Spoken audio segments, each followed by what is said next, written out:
Bardhaman railway station থেকে কামারপুকুরের দূরত্ব 48 kilometre, যেতে সময় লাগবে 1 ঘন্টা 30 মিনিট। এছাড়াও বর্ধমান থেকে যদি বাসে যান তাহলে নবাবহাট বাস স্ট্যান্ড থেকে আপনারা বাসে করে কামারপুকুরে আসতে পারেন। ট্রেন পথে যদি আসেন হাওড়া গোঘাট লোকাল ধরে শেওড়াফুলি হয়ে তারকেশ্বর হয়ে সোজা গোঘাট স্টেশনে নামবেন, আর স্টেশনের বাইরে টোটো অটো ভাড়া করে পৌঁছে যাবেন কামারপুকুরে। ট্রেনের টাইম টেবিল দিয়ে রাখলাম। এই যে মেন রাস্তা, এই মেন রাস্তা ধরে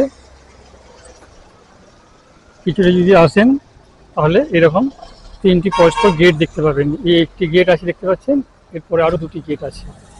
এই গেটের সামনেই আছে মেন মন্দির। এটা হচ্ছে মেন মন্দির, শ্রী শ্রী রামকৃষ্ণ মঠ। দেখুন খুব সুন্দর তোরণটি। আর এখানে আছে এই যে আম গাছটি দেখতে পাচ্ছেন, এই আম গাছটি শ্রী শ্রী ঠাকুর রামকৃষ্ণ নিজের হাতে রোপণ করেছিলেন।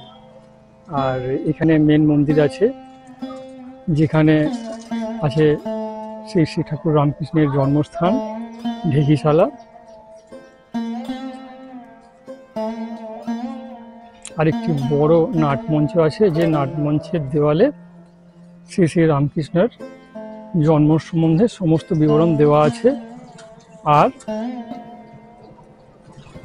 এখানে বেলুর মঠ, দক্ষিণেশ্বরের চিত্র ফটো ফ্রেমের মাধ্যমে রাখা আছে।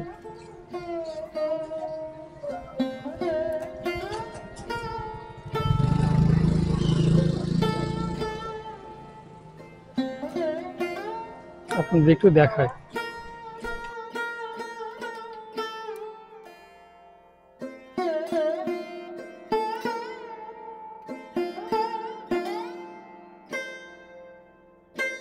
আম গাছটির পাশে যে কুড়ে ঘরটি দেখতে পাচ্ছেন, সেখানে বসে ঠাকুর রামকৃষ্ণ সাধনা করতেন।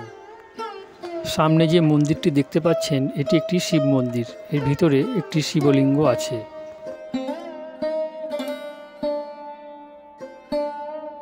দু নম্বর গেটের সামনে দর্শনার্থীদের বিশ্রাম নেওয়ার জন্য আছে পান্থশালা, আর 3 নম্বর গেটের সামনে আছে সুলভ শৌচালয়। আর শ্রী শ্রী রামকৃষ্ণ মঠের যে গেট আছে, সেই গেটের সামনে শৌচালয় দেখতে পাবেন।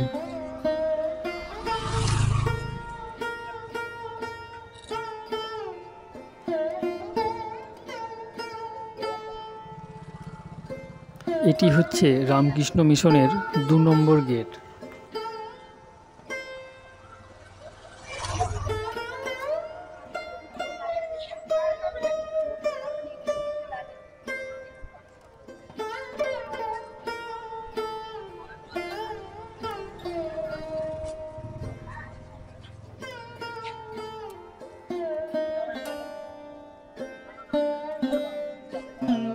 ওই দেখা যাচ্ছে সামনেই দেখতে পাচ্ছেন খড়ের চালের যে এখানের মেন মন্দিরটা।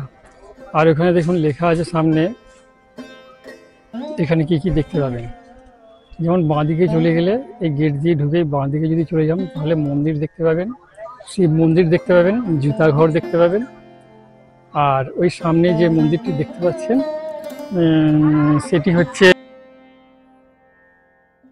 শ্রী শ্রী ঠাকুর রামকৃষ্ণের যে বাস্তু দেবী আছেন, সেখানে মা শীতলা, রঘুবীর ভক্ত, এদের সব মূর্তি এখানে স্থাপন করা আছে। আর ডান দিকে গেলে অফিস ঘর দেখতে পাবেন। এটি হচ্ছে ধনী কামারিনীর সেই পুকুর। এই পুকুর থেকে এই জায়গার নাম হয়েছে কামারপুকুর। 1 নম্বর গেটের সামনে রাস্তা ধরে কিছুটা এগিয়ে এলেই বাঁদিকে একটি বড় বটগাছ দেখতে পাবেন। আর এই বটগাছের পাশ দিয়েই একটি ছোট্ট গলি রাস্তা চলে গেছে পুকুরের দিকে যাওয়ার জন্য। আমরা এখন চলেছি জয়রামবাটির উদ্দেশ্যে, যেটি কামারপুকুর থেকে 5.5 কিলোমিটার দূরত্বের মধ্যে অবস্থিত। আমাদের যেতে সময় লাগবে 11 মিনিট। আপনারা সঙ্গে থাকুন। সামনে যে ব্রিজটি দেখতে পাচ্ছেন, এর পাশেই আছে এই কামারপুকুরে আসার নতুন রেল স্টেশন। খুব শীঘ্রই এই স্টেশনটির কাজ সম্পন্ন হবে এবং ট্রেন চলাচল শুরু করবে।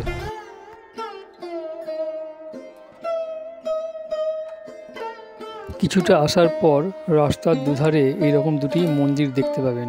আর এই মন্দিরের মাঝ বরাবর যে রাস্তাটি চলে গেছে, সেই রাস্তাটি ধরে কিছুটা গেলেই আপনারা মা সারদার মাতৃমন্দিরে পৌঁছে যাবেন। এটি হচ্ছে জয়রামবাটির মাতৃমন্দির, যেটি মা সারদার জন্মস্থান নামে পরিচিত। পরবর্তী সময়ে কামারপুকুর, জয়রামবাটি ও আদার্স যে সাইট সিন আছে তা তুলে ধরার চেষ্টা করব, আপনারা সঙ্গে থাকবেন।